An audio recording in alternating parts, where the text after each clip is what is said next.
তার পালাবদল পদ্মাপাড়ে প্রয়াত খালেদা জিয়ার দলের দাপট 151 ম্যাজিক ফিগার টপকে সরকার গঠনের পথে বিএনপি, পিছিয়ে জামাত ছাত্র জোট।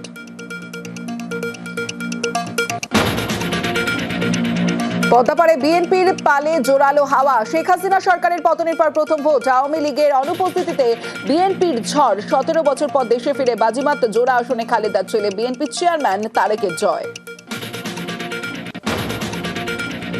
বাংলাদেশের জয়ের পথে বিএনপি, তারেক রহমানকে অভিনন্দন। ভারতের প্রধানমন্ত্রী, দুই দেশের অর্থ সামাজিক উন্নয়নে একসঙ্গে কাজের বার্তা। হাসিনার আমলে বন্ধুত্ব, ইউনূস জামানায় বিদ্বেষ। বিএনপির রাশ হাতে নিয়েই ভারতের সঙ্গে সুসম্পর্কের ইঙ্গিত তারেকের।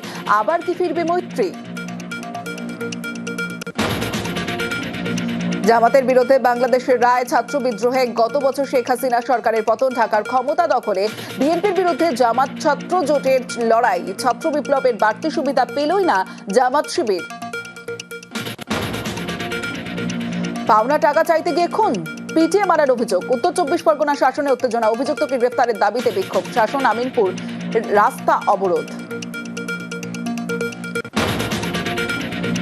বিনা দোষেও 3 দিন জেলবন্দি, অবশেষে মুক্ত নদিয়া সমাজকর্মী। মায়ের ইচ্ছে পূরণে চোখ দান করে গ্রেফতার আমির চাঁদ শেখ সহ 5 জনেরই জামিন কৃষ্ণনগর আদালতে। নথি দেখানোর পরেও গ্রেফতার, 3 দিন জেল খেটে জামিন। পুলিশের বিরুদ্ধে সরব সমাজকর্মী আমির চাঁদ শেখ। কোন সংস্থা তুলে নিয়ে গেছে, সেই সংস্থা প্রমাণপত্র আছে কিনা, এটাই তো। কালিম্পংয়ের তিস্তার খাতে গাড়ি, মৃত 2। শিলিগুড়ি থেকে সিকিমে ফেরার পথে দুর্ঘটনা, আহত 2 জন, রোগী হাসপাতালে ভর্তি।